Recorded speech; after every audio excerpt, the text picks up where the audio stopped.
நம்ம video subscribe பண்ணிவிட்டு கடைசி வரைக்கும் ஃபுல்லாக பாருங்கள் நண்பா. ரொம்பவே யூஸ்ஃபுல்லாக இருக்கும். அதே மாதிரி உங்களுக்கு வேறு ஏதாவது கேட்ஜெட்டை பற்றி ரிவ்யூ பண்ணணும் அப்படின்னா கீழே கமெண்ட்ஸை தெரிவிங்க. நான் அதை பற்றி வீடியோ போடுறேன். வாங்க வீடியோக்குள்ளே போகலாம். ஓகே, இன்றைக்கி நம்ம எதை பற்றி பார்க்க போகிறோம்னா JBL பிராண்டில் ஒரு அட்டகாசமான ஆன்-இயர் ஹெட்ஃபோனை பற்றி தான் பார்க்க போகிறோம். அது ப்ளூடூத் ஹெட்ஃபோன் தான். அது மாடல் என்னென்னு பார்த்தீங்கன்னா JBL t460BT அப்படிங்கிற ஹெட்ஃபோனை பற்றி தான் பார்க்க போகிறோம். வாங்க ஃபுல் ஸ்பெசிஃபிகேஷன் சொல்கிறேன். கடைசி வரைக்கும் பாருங்கள், யூஸ்ஃபுல்லாக இருக்கும். ஃபஸ்ட் நம்ம இதோட டிசைன் ப்ளஸ் பில்டு குவாலிட்டியை பற்றி பார்ப்போம். JBL பொறுத்த வரைக்கும் எப்போவுமே பில்டு குவாலிட்டியும் சரி சவுண்டும் சொல்லி எல்லாமே பெர்ஃபெக்டாக கொடுப்பாங்க. நல்ல குவாலிட்டியாகவும் கொடுப்பாங்க. அதே மாதிரி தான் இதையும் நல்ல விலையும் கம்மியாக இருந்தாலும் நல்ல குவாலிட்டியாக மெட்டீரியல் பார்த்திங்கன்னா நீங்கள் டச் பண்ணாலே தெரியும். நல்ல குவாலிட்டியான மெட்டீரியல் தான் கொடுத்துருக்காங்க. அது மட்டும் இல்லாமல் 2 கப்பும் பார்த்திங்கன்னா நீங்கள் ஃபோல்ட் பண்ணி எங்கேனாலும் கொண்டு போய்க்கலாம். 2 கப்புமே இன்வெர்ட்ஸாக ஃபோல்டு பண்ணிக்கலாம். அதாவது ஹெட்ஃபோன் யூ ஷேப்பில் இருக்குன்னா அதை நீங்கள் டேர்ன் பண்ணிக்கலாம், ட்விஸ்ட் பண்ணிக்கலாம். அந்த 2 கப்பையுமே ட்விஸ்ட் பண்ணி நீங்கள் சின்ன இடத்துல கூட காம்பேக்டான இடத்துக்குள்ள கூட வச்சு கொண்டு போய்க்கலாம். அப்புறம் அதோட சார்ஜிங் போட்டு பார்த்திங்கன்னா சார்ஜிங் போட்டு வந்து மைக்ரோ USB போட்டு தான் கொடுத்துருக்காங்க. டைப் C கிடையாது. அது மட்டும் இல்லாமல் ஒரு சைடு ஃபுல்லாக கண்ட்ரோலர்ஸ் கொடுத்துருக்காங்க. கண்ட்ரோலர்ஸ் என்னெல்லாம் கொடுத்துருக்காங்க பார்த்தீங்கன்னா பவர் ஆன் ஆஃப் பட்டன் கொடுத்துருக்காங்க, பாட்டு ப்ளே பாஸ் பட்டன் கொடுத்துருக்காங்க, அப்புறம் வால்யூம் கூட்டி குறைக்கிற பட்டனும் கொடுத்துருக்காங்க. அதுக்கப்புறம் இந்த ஹெட்ஃபோனில் பார்த்தீங்கன்னா 2 பக்கம் குஷன் வந்து ரொம்பவே அற்புதமாக கொடுத்துருக்காங்க. ஏன்னா குஷன் ரொம்ப சாஃப்டாக இருக்கிறதுனால நீங்கள் எவ்வளோ நேரம் காதில் வச்சு பாட்டு கேட்டாலும் உங்கள் காது வலிக்கவே வலிக்காது. மற்ற ஹெட்ஃபோன்லாம் ஒவ்வொரு ஹெட்ஃபோனை பார்த்தீங்கன்னா நீங்கள் காதில் வச்சு பாட்டு கேட்க ஆரம்பிச்சிங்கன்னா கொஞ்ச நேரத்துலேயே உங்களுக்கு காது வலிக்க ஆரம்பிக்கும். ஆனால் இது அப்படி இல்லாமல் எவ்வளோ நேரம்னாலும் பாட்டு கேட்டுக்கிட்டே இருக்கலாம். காதும் நல்லா வலிக்காமல் நல்ல ஏர் வென்டிலேஷனும் இருக்கிறதுனால நல்லாவும் சவுண்டும் பார்த்திங்கன்னா பெர்ஃபெக்டாக இருக்குது. பேஸாக இருக்கட்டும் ட்ரிபிளாக இருக்கட்டும், நீங்கள் பேஸ் வச்சு ஃபுல் சவுண்ட் வச்சு பேஸ் வச்சிங்கன்னா போதும் உங்கள் காதே அதிரும், திடுன்னு ஒரு மாதிரி அதிரும். நல்ல குவாலிட்டியாக கொடுத்துருக்காங்க. JBL பொறுத்த வரைக்கும் பேஸ் சொல்ல வேண்டாம். சவுண்டுனாலும் பேஸ்னாலும் சரி பில்டு குவாலிட்டி சரி எல்லாமே பெர்ஃபெக்டாக கொடுப்பாங்க. அப்போ அதோட பேட்டரி லைஃப் பார்த்தீங்கன்னா நீங்கள் ஒரு தடவை சார்ஜ் பண்ணிக்கினா போதும் 11 மணி நேரம், அதாவது 11 ஹவர்ஸ் வரைக்கும் கண்டினியூஸாக நீங்கள் பாட்டு கேட்டுக்கலாம். வீடியோ சாங்ஸ் பார்த்தீங்கன்னா எதுனாலும் பார்த்தீங்கன்னா கண்டினியூஸாக 11 ஹவர்ஸ் வரைக்கும் பாட்டு கேட்டுக்கிட்டே இருக்கலாம்னு சொல்லியிருக்காங்க.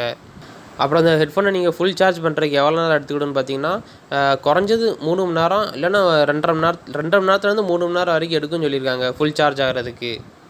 அப்புறம் பார்த்திங்கன்னா இந்த ஹெட்ஃபோன்லேயே இன்டர்னல் மைக்கு கொடுத்துருக்கனால நீங்கள் கால் பேசிக்கலாம், என்னன்னாலும் பண்ணிக்கலாம். ரொம்ப மைக்கும் பார்த்திங்கன்னா ரொம்பவே பெர்ஃபெக்டாக இருக்குது. நீங்கள் காதில் மாட்டிக்கிட்டே கால் பேசினாலும் சரி சுற்றி உள்ள நடக்கிற அன்வான்ட் சவுண்ட்லாம் மோஸ்ட்லி ரெடியூஸ் பண்ணி தான் ஆப்போனண்ட்டுக்கு நல்ல கிறிஸ்டல் கிளியர் வாய்ஸாக கொடுக்குறது. அந்த விஷயத்தில் ரொம்பவே பெர்ஃபெக்டாக தான் இருக்குது மைக்கு. அப்புறம் இன்னும் டிஸ்அட்வான்டேஜ் என்னென்னு பார்த்தீங்கன்னா இந்த ஹெட்ஃபோன் வந்து வாட்டர் ப்ரூஃபோ ஸ்ப்ளாஷ் ப்ரூஃபோ கிடையாது. இந்த ஹெட்ஃபோனை பற்றி பார்த்தீங்கன்னா நீங்கள் மலைக்குள்ளேயோ இல்லைன்னா ஜிம்மில் ஒர்க் அவுட் பண்ணும்போது உங்கள் ஸ்வெட்டிங் லைட்டாக பட்டால் முடிஞ்சாது. ஆனால் மழை தண்ணி பட்டால் இல்லை தண்ணிக்குள்ளே போட்டிங்கன்னா கண்டிப்பாக ஃபால்ட் ஆகிறதுக்கு வாய்ப்பு இருக்குது. ஏன்னா அந்த ஸ்பாஞ்ச் வந்து வாட்டர் அப்சர்வ் பண்ணுற மாதிரி கொடுத்துருக்காங்க. அந்த இதில் ஒரே ஒரு டிஸ்அட்வான்டேஜாக தான் இருக்குது. அது மட்டும் இல்லாமல் இதில் 3.5 mm ஜாக் கிடையாது. நீங்கள் ப்ளூடூத்தில் மட்டும்தான் கேட்டே ஆகணும். ஏன்னா ஒவ்வொரு ஹெட்ஃபோனில் பார்த்தீங்கன்னா ப்ளூடூத்தும் கேட்கலாம், வயரும் மாட்டிக்கலாம். ஆனால் இதில் அப்படி கிடையாது. ஒன்லி ப்ளூடூத் மட்டும் தான் உண்டு. JBL பொறுத்த வரைக்கும் விலை கம்மியானாலும் அந்த சவுண்டு பெர்ஃபெக்ஷனாக இருக்கட்டும் ரொம்பவே குவாலிட்டியாக தான் கொடுத்துருக்காங்க. நீங்கள் ஒரு தடவை காதில் மாட்டி பாட்டு கேட்டிங்கன்னா உங்களுக்கே தெரியும். இந்த பேஸாக இருக்கட்டும் ட்ரிபிளாக இருக்கட்டும் நல்ல கிறிஸ்பியாக கொடுத்துருக்காங்க. நீங்கள் ஒரு பாட்டு கேட்டு பேஸ் உள்ள பாட்டை நீங்கள் கேட்டு பார்த்தீங்கன்னா உங்களுக்கே தெரியும் ஹெட்ஃபோனே ஆடும். அந்த அளவுக்கு பேஸ் வந்து கிறிஸ்டல் கிளியராக இருக்கும். நீங்கள் ஃபுல் சவுண்டு வச்சு கேட்டாலுமே இறையாமல் நல்ல தெளிவான பேஸாக உங்களுக்கு கொடுக்கும். அது மட்டும் இல்லாமல் நீங்கள் எவ்வளோ நேரம் கேட்டாலும் காது வலிக்காது. அதில் ஒரு பெரிய ப்ளஸ் பாயிண்ட் JBL பொறுத்த வரைக்கும். ஏன்னா நீங்கள் எவ்வளோ நேரம்னாலும் பாட்டு கேட்டுக்கிட்டே இருக்கலாம், காது வலிக்கவே வலிக்காது. இதில் அட்வான்டேஜ் என்னென்னு பார்த்தீங்கன்னா ஈஸியாக ஃபோல்ட் பண்ணி எந்த பேக்லனா நீங்கள் வச்சு கொண்டு போய்கிட்டே இருக்கலாம். இந்த ஃபோல்டபுள் கப் வந்து ரொம்பவே அட்வான்டேஜாக கொடுத்துருக்காங்க இதில். அப்புறம் பார்த்திங்கன்னா இந்த 2 கப்பையுமே நீங்கள் அட்ஜஸ்ட் பண்ணிக்கலாம், லென்த் அட்ஜஸ்ட் பண்ணிக்கலாம். லென்த் உள்ளேருந்து ப்ரெஸ் பண்ணி இழுத்திங்கன்னா லென்த்து அட்ஜஸ்ட் பண்ணி நீங்கள் எவ்வளோ பெரிய தலையாக இருந்தாலும் ஈஸியாக மாட்டி பெர்ஃபெக்டாக பாட்டு கேட்டுகிட்டே இருக்கலாம்.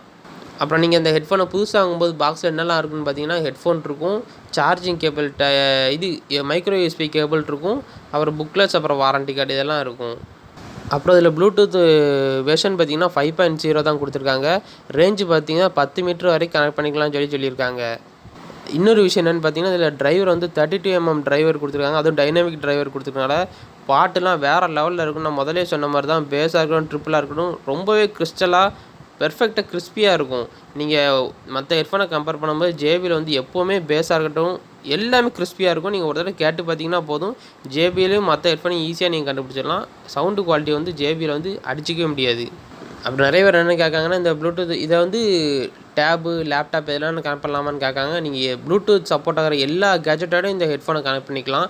லேப்டாப் இருக்கட்டும், டேப்பாக இருக்கட்டும், மொபைலாக இருக்கட்டும், வாக்மேன் முதல்ல நீங்கள் ஈஸியாக இந்த ஹெட்ஃபோனோட கனெக்ட் பண்ணி பாட்டு கேட்டுகிட்டே இருக்கலாம். ரொம்பவே அற்புதமாக கொடுத்துருக்காங்க JBL. JBL பொறுத்த வரைக்கும் விலையும் கம்மியாக இருக்கும். ஆனால் குவாலிட்டியும் பார்த்திங்கன்னா ரொம்பவே நல்லா குவாலிட்டியாக கொடுத்துருக்காங்க. ஓகே, நம்ம அந்த வீடியோ உங்களுக்கு பிடிச்சிருக்குன்னு நினைக்கிறேன். மறக்காமல் கீழே சப்ஸ்கிரைப் பட்டன் ப்ரெஸ் பண்ணி சப்ஸ்கிரைப் பண்ணிட்டு பக்கத்தில் பெல் ஐக்கனை கிளிக் பண்ணி ஆல்னு கொடுத்துக்கோங்க. இதே மாதிரி இன்னும் வேறு ஒரு கேட்ஜெட்டோட நெக்ஸ்ட் வீடியோவில் வந்து சந்திக்கிறேன். அது வரைக்கும் பாய்.